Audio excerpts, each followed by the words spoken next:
What do you say about those people that take all their money and invest it, where to the point they don't really have money on road? I'm living similar to that lifestyle, to be honest with you. I invest a lot of my money. You know what I mean? I allow my money, every dollar that comes in, I try to make that work for me. Like, I don't know if you've seen that interview on the Breakfast Club with Dame Dash, you know what I mean? But, you know, Dame Dash is one of the guys who kind of shifted things when I was in university as well, too. Like, he talks about not having money because all his money's invested. As soon as he makes that money back, he reinvested and make it work for him. Because I truly believe the smart people in life are not the ones who are saving and hoarding money. Money is meant to flow, right? Money comes from the word, or it's come from the derivative of currency, which I talked about on another podcast. It's a Latin word that comes from a word called current or something like currento or something like that, which means current, as like a water, how current flows in the water. Money's meant to flow as well too. So I truly believe money's meant to work for you. Because if you don't make your money work for you, you're trading your time for money. And the truly successful, wealthy people make their money work for them. You know what I mean? So how would I think about those people? I think those people are smart. It is tough because everything with moderation, because you have to have a little bit of cash flow to take care of your day-to-day expenses. You can't have everything 100% tied up. But I do believe a majority of your capital should be going towards some type of investment, whether it be stocks, whether it be real estate, whether it be crypto. You know what I mean? A little bit in the bank, nothing crazy in the banking at the end of the day, because the bank's a business as well too. I can tell you that from being an ex-banker, being in the bank as well too. They're making millions of dollars off of the 10K that we put into a bank account, right? That's not really, once you put in the bank account, that money's not yours. It's the bank's. And you're signing the disclosure saying it's the bank's. And that 10K is worth like 100,000 realistically, because they're leveraging that money. They're lending it out to loans. They're lending it out to credit cards. You know what I mean? And they're going to give you like less than 1% for the year and tell you to be happy. You know what I mean? And especially inflation. Inflation is 2%. So if you're if your dollar is losing 2% every year and you're making 1%, are you making another money? You're losing. You're losing. All right. So it's like we have to have that mentality of investing. That's the way of financial freedom. That's the only way we're gonna make it out. And that's the way how I feel. So I agree with investing a lot of your capital. Obviously, everything with moderation.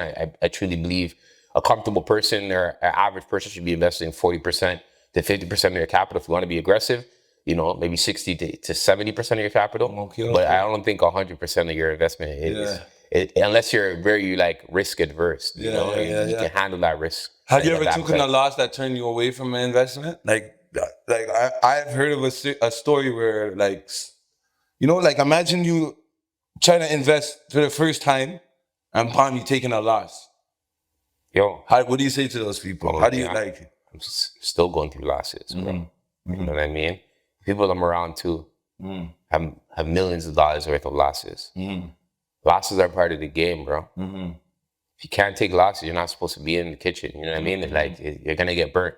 At the end of the day, nothing in life is guaranteed besides death and taxes. So it's part of the game. You're going to learn better from it. There's certain things that you can do to mitigate your losses. But yeah, man, especially during now, everybody thinks real estate goes up all the time. You know what I mean? Yes, rates are dropping, but there's a lot of people, they couldn't survive when rates were going up from like last year, 2 years. They're feeling the effects right now, or they're filing bankruptcy. We see developers right now that are going to bankruptcy as well too. I have a couple of developer friends, right? They may look pretty right now, but realistically, they're bleeding inside. And some of them have filed bankruptcy, right? I have private lenders that, you know, having assets that are seized right now. You know what I mean? And you know, they have to give back the Rolls Royces, they have to give back the Audi R8s, right? And it's unfortunate, but it's part of the game. And I truly believe the mindset of making money, no matter what, even if you take that loss, you can make it back. Because as quick as you lose that money, you can make it back quickly as well too. And as long as you understand the formula, you're good. So to answer your question is like, you know, the logo, the chip on the table, like, you know, you know what I mean? It's a poker chip. If you're not willing to put in that risk and potentially lose, if you're playing roulette and you're putting the chip on black or red, or you know what I mean? You're not meant to play the game. It's part of the game. Like, you're gonna take losses. I think more importantly, you should sit down and assess your risk tolerance more than anything with a financial advisor, somebody who's done it, somebody who has some gray hairs in their head, and somebody who actually have gone through losses to understand. So you seem like somebody that's been there. Yeah, because a lot of these people, like, like, even I'm a new kid on the block too, but I take my hat, you got to see some grades, you know, because I've been through some stuff. You know what I mean? So you're gonna see some grades. I've been through some stuff, right? So it's like you have to take advice from people who've been through some stuff because they can kind of help mitigate you and help you with that. Because yo, it's in the good book, bro. It's in the Bible, bro. Like at the end of the day, it's like a wise man not only learns off of their mistake, but they learn off of mistakes of other people. I want to go back to ask you something real quick. Yeah. You were talking about gatekeeping, like I'm not that.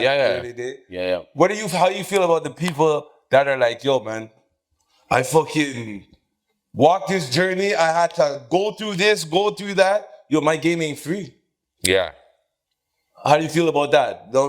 I respect it. You respect that? Okay, I respect it because I'm the same way. To be honest, don't get me wrong. I do my here and there free consultations if a mortgage or something out of it's coming out of it. But at the end of the day, like everything, you got to pay to play, bro. We're in a day and age that information is available there. Like a lot of it is free, but if you want the true meat and potatoes and the steak and the lobster and the good stuff, it's going to require some capital. So I respect it at the end of the day. Like I've personally spent thousands, if not hundreds of thousands on not only school, but like mentors and workshops and networking events and traveling and, you know, seeking out answers. You know what I mean? Networking is that. And at the end of the day, I truly believe that going that route, I probably saved money more than lost money. And I look at it more as an investment. So it's more of a perspective of how you look at things.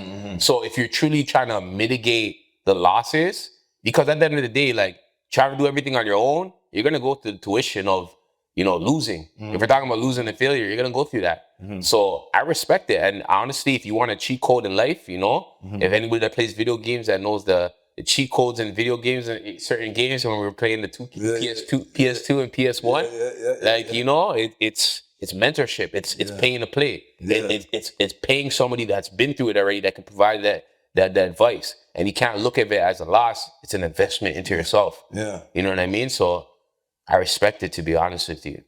And anybody that pays, takes it serious because nobody values anything that's free. Think about it this way. When you're a youth growing up, you know, your mom gave you XYZ, you know, maybe your first pair of Jordans. You didn't value it.